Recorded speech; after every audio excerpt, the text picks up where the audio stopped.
ಮಾತಾಡ್ಬಿಡ್ರಿ.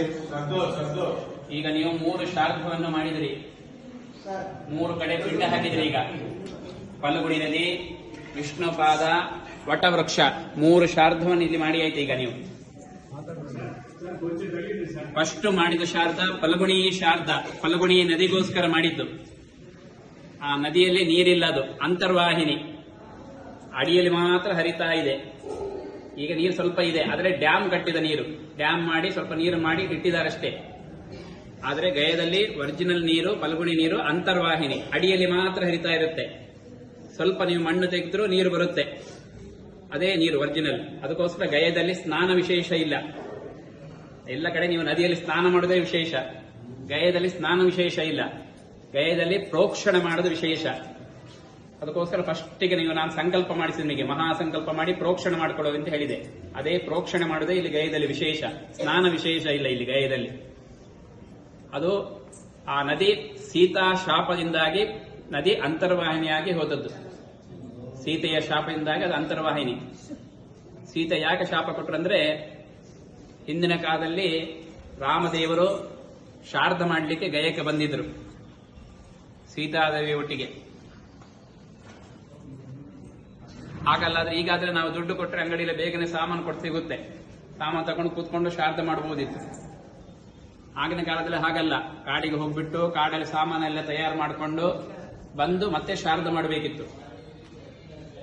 ರಾಮದೇವರು ಸೀತಾದೇವಿ ಹತ್ರ ಹೋಗಿ ಹೇಳಿದ್ರು, ನೀನು ಫಲ್ಗುಣಿ ನದಿ ಹತ್ರ ಕೂತ್ಕೊಂಡು ಪೂಜೆ ಮಾಡ್ತಾ ಇರು, ನಾನು ಕಾಡಿಗೆ ಹೋಗಿ ಸಾಮಾನೆಲ್ಲ ತಯಾರು ಮಾಡ್ಕೊಂಡು ಬರ್ತೇನೆ, ನಮ್ಮ ದೇವರಿಗೆ ಶಾರ್ಧ ಹಾಕಬೇಕು ಅಂತ ಹೇಳಿ.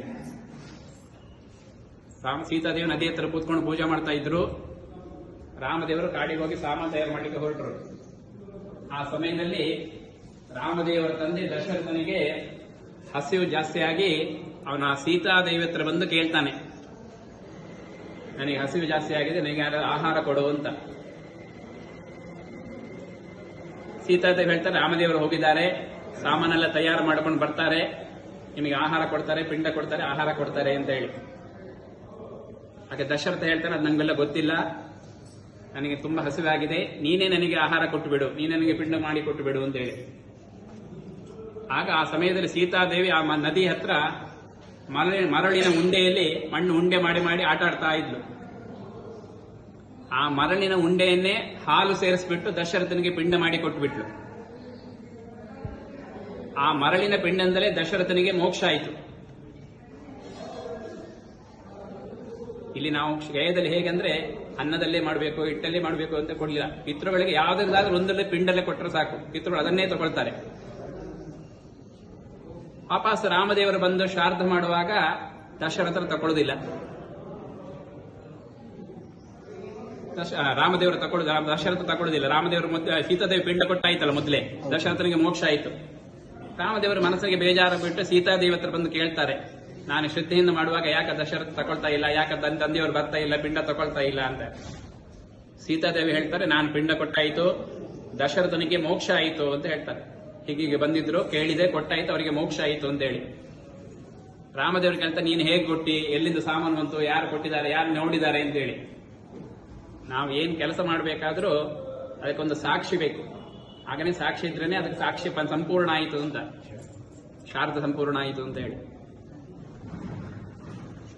ಆ ಸೀತಾದೇವಿ ಪಿಂಡ ಕೊಡುವಾಗ 5 ಜನ ಸಾಕ್ಷಿಗೆ ಇಟ್ಟುಕೊಂಡಿದ್ರು. ಆ 5 ಜನರಲ್ಲಿ ಒಂದು ಫಲ್ಗುಣಿ ನದಿ, ಎರಡನೇದು ತುಳಸಿ, ಮೂರನೇದು ಹಸುಗಳು, ನಾಲ್ಕನೇದು ಊರಿನ ಬ್ರಾಹ್ಮಣರು, ಗಯಾ ಬ್ರಾಹ್ಮಣರು, 5ನೇದು ಅಕ್ಷಯ ವಟ, ಆಲದ ಮರ. ಈ ಸಾಕ್ಷಿ ಹೇಳಿದವರ ಮನಸ್ಸಿನಲ್ಲಿ ಒಂದು ಭಯ, ನಾನು ರಾಮದೇವರಿಗೆ ಸತ್ಯ ಹೇಳಿದರೆ ರಾಮದೇವರಿಗೂ ಸೀತಾದೇವರಿಗೂ ಜಗಳ ಬರ್ತದೆ, ಲೋಕವೇ ಕೆಟ್ಟು ಹೋಗುತ್ತೆ ಅಂತ ಹೇಳಿ ಆ ಸೀತಾದೇವಿ ರಾಮದೇವರು ಫಲ್ಗುಣಿ ನದಿ ಹತ್ರ ಕೇಳಿದ್ರು, ನೀನು ಸೀತಾದೇವಿ ಪಿಂಡ ಕೊಡುವಾಗ ನೋಡಿದ್ಯಾ ಅಂತ. ಆಗ ನದಿ ಹೇಳುತ್ತೆ, ನಾನು ನೋಡಿಲ್ಲ, ನಂಗೆ ಗೊತ್ತಿಲ್ಲ ಅಂತ ಸುಳ್ಳು ಹೇಳಿಬಿಡುತ್ತೆ. ಆ ಸುಳ್ಳು ಹೇಳಿದಕ್ಕೋಸ್ಕರ ಸೀತಾದೇವಿ ನದಿಗೆ ಶಾಪ ಕೊಟ್ಬಿಡ್ತಾರೆ, ನೀನು ಯಾವಾಗಲೂ ಅಂತರ್ವಾಹಿನಿಯಾಗಿ ಹೋಗು, ಅಡಿಯಲ್ಲಿ ಹರಿತಾ ಇರಿ, ಮೇಲೆ ಕಾಣೋದಿಲ್ಲ. ಎರಡನೇ ತುಳಸಿ, ತುಳಸಿಗೂ ನಮಗೆ ಗೊತ್ತಿಲ್ಲ ಅಂತ ಸುಳ್ಳು ಹೇಳಿಬಿಡುತ್ತೆ.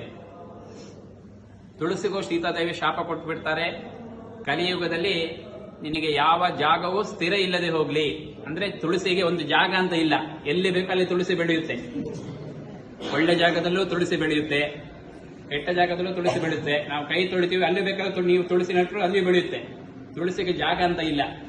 ಹಿಂದಿನ ಕಾಲದಲ್ಲಿ ತುಳಸಿಗೊಂದು ಜಾಗ ಇತ್ತು, ಅಲ್ಲಿ ಮಾತ್ರ ತುಳಸಿ ಬೆಳೀತಿತ್ತು. ಅದು ಅದಕ್ಕೆ ಶಾಪ.